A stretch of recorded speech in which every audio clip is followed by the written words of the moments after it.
Let's talk about William Moore. That's why the story started. I'm smashing it. We're doing what we do. We're taking no nonsense from anyone in the area. None. You haven't helped us since it began.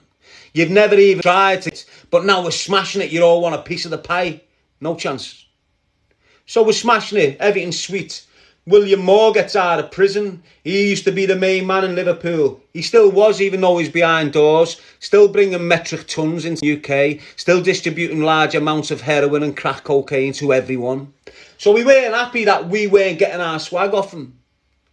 He's got out. He's come onto the estate. Darren, what's happening, lad? I knew him from years ago around Tommy. So I knew about him straight away. I knew of him. I knew quite well what the horrible rat was up to.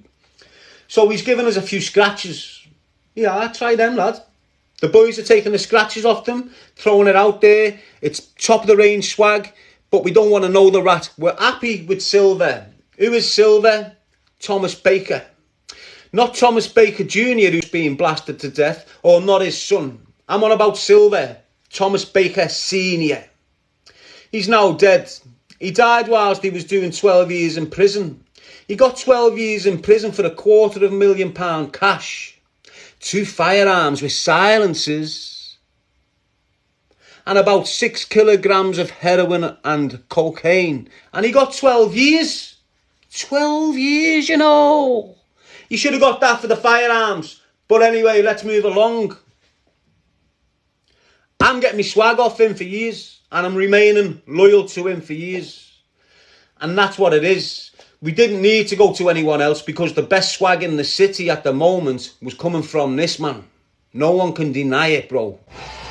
He's dead now, God bless his soul. He was the best one out of that family. Best one out of that family.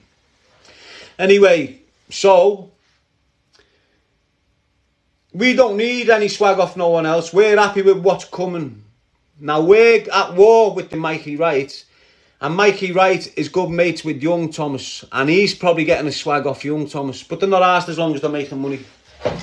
Now, Willie Moore gets out of prison. Gives the boys a scratch. The boys say it's sweet, but don't ring them back. He must have got impatient. So he comes back saying he can get us these types bullets, this type of gun, this type of swag, and this on for this price. And da-da-da-da. So he's trying his hardest to get us on board with him. But we're not having it. You know, we're our own thing. All your grafters that we've cut and sent away over the years while you've been in custody, you're not getting past it. He didn't like it. He didn't like the fact that this young group of lads who were 20 years his junior are telling him off, we don't want your swag. We give him a little bit of credit due to his connection to Tommy Gilday. So every so often he'd ring us and go, hey Darren lad, your Danny's done this to so-and-so. Can you tell him to leave them alone, to me in-laws and da-da-da-da. So every so often we'd go, yeah, all right, we'll give him a walkover. Okay, we'll give him a walkover. Not out of fear, out of like a little bit of respect. Okay, bam, bam, bam, we'll leave them alone. Yeah, we'll leave them alone. Before you know it, every time we've got an issue with some little rat in the city of Liverpool, we've got this fat dickhead ringing us, asking us to leave them alone. Before you know it, around the city, a rumour started that if anyone's got an issue with the G's, you can go to William Moore and William Moore can sort this out for you. From nowhere, all of a sudden, William Moore's become something like an agent or a manager. Anyone that's got problems with us, they're going to them and crying, knowing that we'd probably leave it. But at this point, we'd had enough. We'd had enough. We told them straight, jog on, you little rat. When we've told them to jog on, told them where to go, they haven't liked it. Within a couple of days, they've started putting their workers onto the Grisdale estate. If you don't know what the Grisdale estate was, it was a 24/7 crack selling den.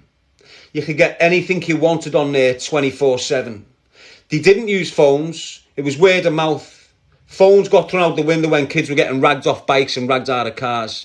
There was no phones. All you had to do was pull up at the bottom of the close, walk on, get what you wanted, walk off. 24/7. The police couldn't do about it until they broke laws to break it down. And that's all fact. It's all in the paper.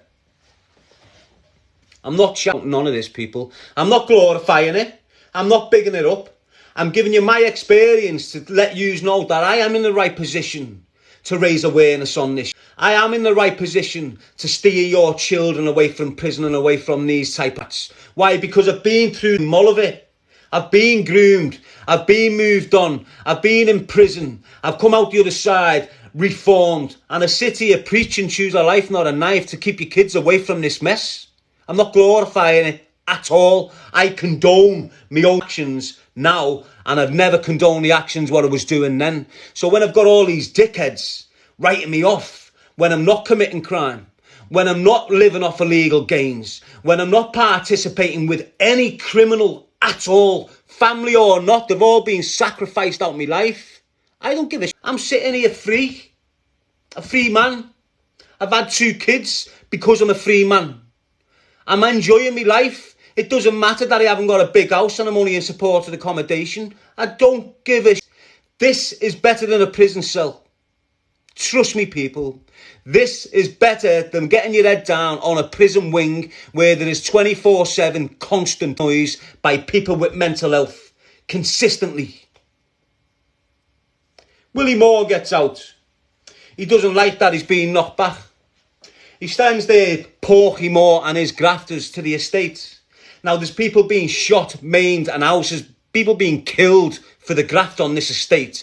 And this cheeky fat thinks he can come from nowhere, put his grafters there, and start making the graft go to... It weren't happening. One morning, we've had a phone call.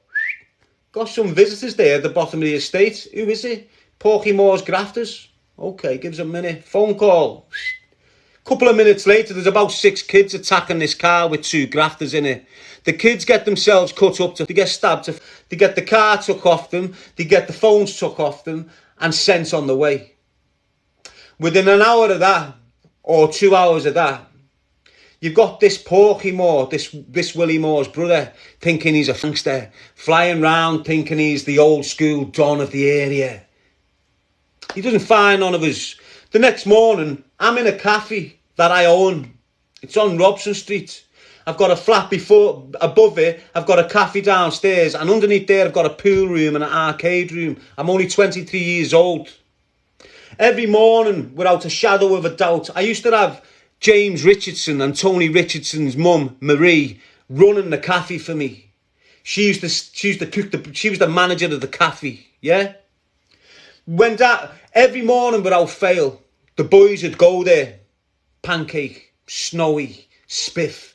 Everyone would go to this cafe, have a scran, have a little game of pool, go with a fruit machines, a spliff, and then bail to do whatever they to do. So one of these mornings, as I'm coming out the cafe, I've got a phone call off Snowy. This Porky Moore's looking for you, lad. Just as he said that, he drives past me in his car. He pulls right over. Now I'm with Mark Richardson. Mark Richardson's currently doing a 38 recommendation life sentence for killing Michael Wright. Michael Wright from before. Mark Richardson's life off for him. So anyway, me and Mark Richardson coming out the cafe. The car goes stretch, yeah. The car comes off, pulls to the left.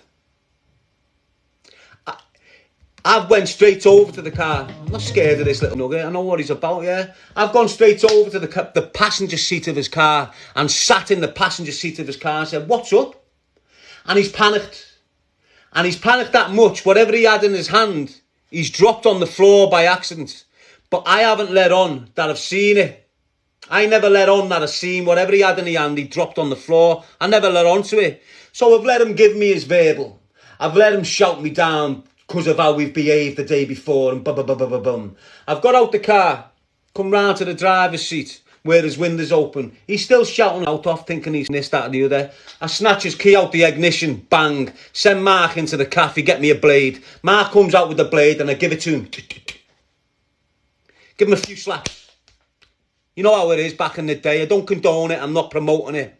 But anyway, he screeches off like a little... He's 41, I'm 24. He's flying away. I'm going to tell our kid. I'm going to tell our kid. Meaning Willie Moore. Go on then, you fat... Jog on.